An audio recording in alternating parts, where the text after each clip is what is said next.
Hi students, welcome to the channel easy maths. Already మనం బేసిక్స్లో number divisibility rules గురించి మనం మాట్లాడుకుంటున్నాము. Divisibility రూల్స్లో already మనం maximum two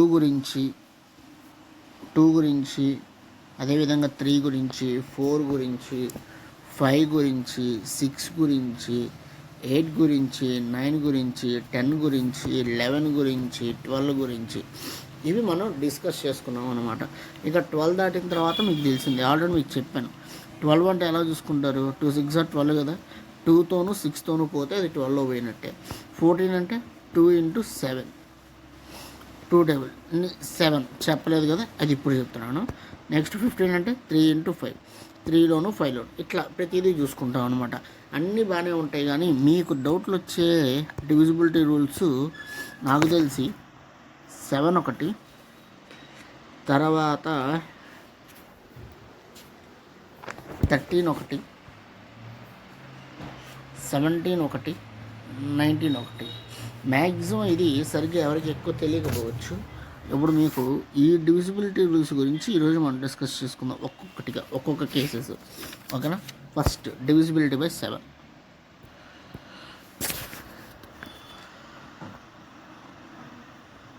divisibility by 7 ఎలా చేస్తారంటే,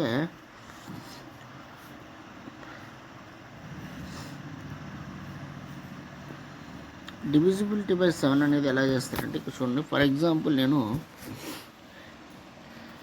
112 అనేది 7 టేబుల్లో పోతుందా అని చూడాలంటే ఇక్కడ మీరు గుర్తుపెట్టుకోవాల్సిన విషయంలో ఏంటంటే 7 టేబుల్ కనుక 7 డివిజిబిలిటీ చూడాలంటే మీరు 2 అనేదాన్ని గుర్తుపెట్టుకోవాలి. ఇది ఎందుకంటే మనం రూల్ చెప్పేటప్పుడు నేను చెప్తాను. ఫర్ ఎగ్జాంపుల్ ఇక్కడ ఏముంది, మనకి 112 ఉంది, అంతే కదా. సో ఇప్పుడు ఈ 112 తీసుకోండి. ఈ 112లో లాస్ట్ డిజిట్ ఏంటి? 2 కదా. సో 11, ఈ లాస్ట్ డిజిట్ని మైనస్ చేయాలి మిగతా దాంతో. సో 11 - 2 × 2, ఈ 2తో ఇంటూ చేయండి. సో ఏమొస్తుంది? 11 - 4 అంటే మనకు వచ్చేది ఏంటి? 7. సో 7 టేబుల్లో 7 పోతుందిగా. సో ఇది డివిజిబిలిటీ రూల్ అనమాట. మీకు అర్థం కాలేదని అర్థమైంది. ఇంకొక ఎగ్జాంపుల్తో మీకు చెప్తాను, అప్పుడు మీకు క్లియర్గా అర్థమైపోతుంది. 2961 ఉందనుకోండి, ఓకేనా. సో 2961లో లాస్ట్ డిజిట్ ఏంటి? 1. మిగతాదంతా అంటే 296 - 2తో చేయాలి ఏదైనా సరే. 2తో అంటే 2 × 1 కదా. సో 1. సో 2 × 1 అంటే 2, 2 × 1 అంటే 2, 296. 296 - 2 అంటే మనకు వచ్చే ఆన్సర్ ఏంటి? ఈజీగా చెప్పేయచ్చు, 294 అని. ఇప్పుడు మనకేమొచ్చింది? 294 వచ్చింది. ఇది ఫస్ట్ స్టెప్. నెక్స్ట్ స్టెప్ 294ని ఇప్పుడు ఏం చేద్దాం? లాస్ట్ డిజిట్ని 29 - 2 × 4, దట్స్ ఈజ్ ఈక్వల్ టు 29 - 8. 29లోంచి 8 తీసేస్తే వచ్చేది ఏంటి? 7. ఇప్పుడు ఈ 21 వచ్చింది కదా, ఈ 21 7 టేబుల్లో పోతుంది కదా. Any times 7 3s. సో ఇది కూడా డివిజిబిలిటీ రూల్. అంటే మీరు 17 డివిజిబుల్ అవ్వాలంటే అది మీకున్న డిజిట్లో లాస్ట్ డిజిట్ని ఇంటూ 2తో ఇప్పుడు ఫర్ ఎగ్జాంపుల్ లాస్ట్ ఇచ్చిన ఏ నెంబర్ అయినా సరే, అది ఎన్ని నెంబర్స్లో అయినా ఇవ్వనివ్వండి, అవి మీరు చేసేటప్పుడు అది ఏమవుతుందంటే ఈ యొక్క లాస్ట్ డిజిట్ని ఇంటూ 2తో చేసి మిగతా వాల్యూస్ మొత్తం మైనస్ చేయటం అన్నమాట.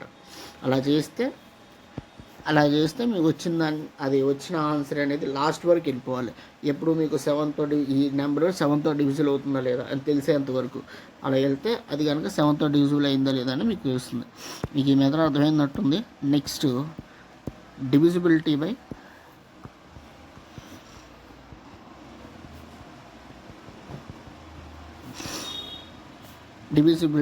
13. 13కి వచ్చేటప్పటికి ఒక చిన్న ప్రాసెస్ ఉంది. యాక్చువల్గా 3 మెథడ్స్ ఉంటుంది, కాకపోతే 3 మెథడ్స్ అవసరం లేదు. అవసరమైన మెథడ్ మాత్రం చెప్తాను, వినండి. ఈ 7కి 2 ఉన్నట్టే 13కి ఇంకో 2 పెరుగుతుంది అనమాట. ఏంటంటే 4 అనేది పెరుగుతుంది. కాకపోతే అది ఇచ్చిన వాల్యూస్లో మనం సైన్ తర్వాత రాస్తాం, కాకపోతే సైన్ ముందు రాస్తాం. ఎలాగూ అంటే ఇంకో చిన్న ఎగ్జాంపుల్తో మీకు క్లియర్గా చెప్తాను. ఇప్పుడు ఫర్ ఎగ్జాంపుల్ 2 4 1 6 7 ఉందనుకోండి, ఓకేనా. 2 4 1 6 7 ఫస్ట్ 4తో అన్నా కదా, 4 ఇంటూ లాస్ట్ డిజిట్ ఏంటి ఇందులో 7 కదా, so into 7 plus last digit నుంచి 7, తర్వాత నెక్స్ట్ నెంబర్ ఏముంది ఇక్కడ 6 ఉంది. ఆ 6 నార్మల్ చేసుకోవడం, ఫస్ట్ నెంబర్తో మాత్రం ఇంటూ చేయడం. 4 7 28 ప్లస్ 6 ఏమవుతుంది 34. ఇప్పుడు మీకు ఒక నిమిషం.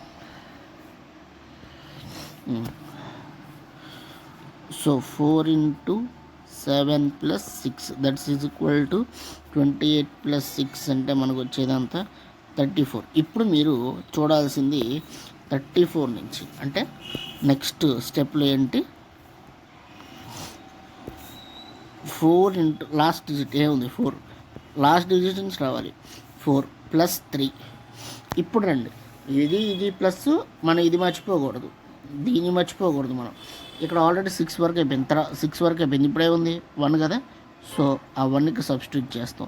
4 4 16, 16 ప్లస్ 3 19, 19 ప్లస్ 1 20. నెక్స్ట్ స్టెప్లో ఏం చేయాలి, ఇప్పుడు ముందు ఈ 2 నెంబర్స్ని చూడాలి. అంటే 4 ఇంటూ 0 ప్లస్ 2. ఇప్పుడు ఏం చేయాలి, 1 వరకు అయిపోయింది, ఆ 4 పెట్టేయాలి. 4 0 0, 0 ప్లస్ 2 2, 2 ప్లస్ 4 6. నెక్స్ట్ ఏం చేయాలి, 4 ఇంటూ ఇదే దీంతో చేయాలన్నమాట. 4 ఇంటూ 6.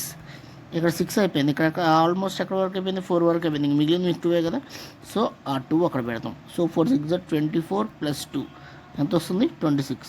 ఇప్పుడు 13 టేబుల్లో 26 వస్తుందా లేదా, 13 టేబుల్లో 26 వస్తుంది కదా, 13 2 26 కదా.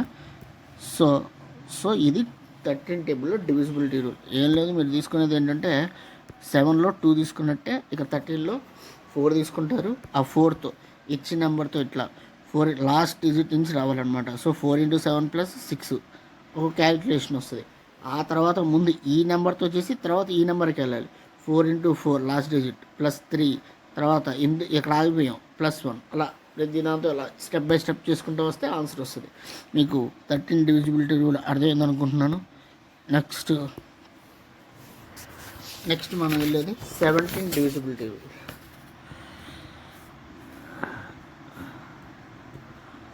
Divisibility by 17.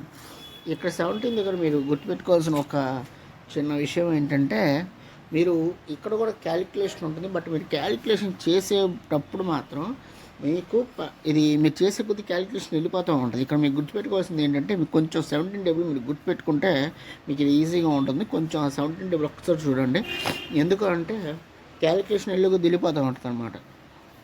మీరు ఎంతవరకు పంపిస్తారో అంతవరకు. ఇక్కడ ఏంటంటే 17 టేబుల్లోకి 7కి 2 అన్నట్టు, 13కి 4 అన్నట్టు, 17కి 5 ఇది గుర్తుపెట్టుకోవాలి. అందుకే ఈ డివిజిబిలిటీ రూల్స్ గురించి నేను విడిగా మాట్లాడుతున్నాను మీకు, లేదంటే ముందు వీడియోలోనే చెప్పేసేవాడిని.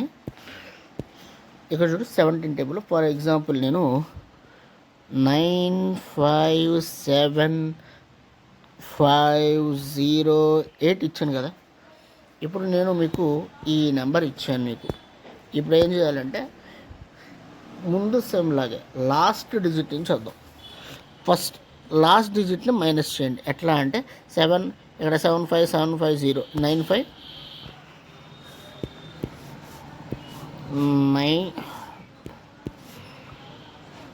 95750 మైనస్ ఇక్కడ వరకు లాస్ట్ డిజిట్ని 5తో ఇంటూ చేయాలి, అంటే 5 ఇంటూ 8 అని అర్థం. ఓకేనా. సో ఇది చేస్తే ఏమొస్తుంది మనకి 5 8 40, 5 8 40 కాబట్టి 50 మైనస్ 40 10. సో 7 5 కదా ఇది, 7 5 7 7 40. ఇప్పుడు ఈ డిజిట్ చేయాలి మనం. ఇప్పుడు ఈ డిజిట్తో రావాలి. ఏముంది ఇక్కడ మీకు 7540 కదా. సో 75 కదా, సారీ 40 కదా. ఇక్కడ ఏమవుతుందంటే 1 అవుతుంది ఇక్కడ మీకు. సారీ ఇక్కడ 75710 అవుతుంది. ఇప్పుడు మనం చేయాల్సింది దీన్ని. సో 71 దాకా మామూలుగా రాస్తాం, మిగతాది -5 × 0గా రాసుకుంటాం. ఎట్లా, ఇది ఒక స్టెప్. నెక్స్ట్ స్టెప్ దీని నుంచి చేస్తాం, కంటిన్యూస్ ఉంటుంది కాబట్టి సేమ్ కాలిక్యులేషన్. సో 77571 -5 × 0 ఏమొస్తుంది ఆన్సర్? 9571. ఇది 0 అయిపోతుంది పార్ట్. సో 759571. ఇప్పుడు మీరు చేయాల్సింది ఏంటి, దీన్ని అనమాట.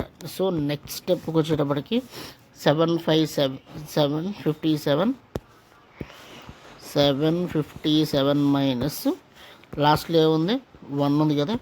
సో 5 × 1. సో 757 - 5 అంటే 752 అయ్యేది. సారీ 952 కదా అయ్యేది. సో 952. ఇప్పుడు మనం ఈ 952ని చేద్దాం. సో 950 కదా, 95 - 5 × 2. సో 95 - 10 అంటే వచ్చేది ఏంటి, 85. కొంచెం మీరు కనుక జాగ్రత్తగా గమనిస్తే 7 టేబుల్లో 85 పోతుంది. 17 టేబుల్లో ఇది పోతుంది అనమాట, 85. 17 5 ఎంత, 85 కదా. సో ఇది పోతుంది.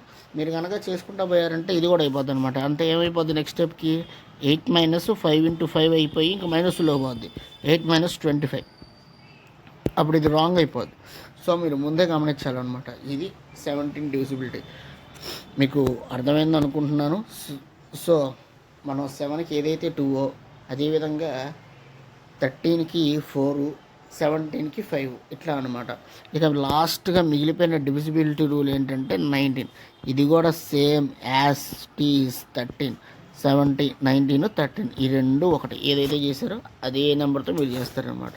సేమ్ 13 ఎలా అయితే చేశారో ఇది కూడా సేమ్. 13లో మీరు ఎలాగైతే 4ని ఎలా యూజ్ చేస్తారో దీనిలో కూడా అలానే యూజ్ చేస్తారు. కాకపోతే 19 టేబుల్లో డివిజిబిలిటీ అయిపోవాలి. 3 9 ఒకటే కదా, అలానే 13 19 కూడా ఒకటే. మీకు ఈ డివిజిబిలిటీ రూల్స్ అర్థమైనాయి అనుకుంటున్నాను. ఈ వీడియో కనుక మీకు నచ్చినట్లయితే లైక్ చేయండి, మీ ఫ్యామిలీ అండ్ ఫ్రెండ్స్కి షేర్ చేయండి. మన ఛానల్ ఇంకా సబ్స్క్రైబ్ చేసుకోకుండా ఉంటే ఖచ్చితంగా మన ఛానల్ సబ్స్క్రైబ్ చేసుకోండి. అదేవిధంగా మనం ఈ బేసిక్స్తో పాటు మనం ట్రిగ్నోమెట్రీకి సంబంధించిన సమ్స్ కూడా చేసేస్తాం క్లాస్ 10ది. ఇంకా ఎన్నో ఇలాంటి వీడియోస్ మీకు ముందుకు వస్తూనే ఉంటాయి. So thank you for watching.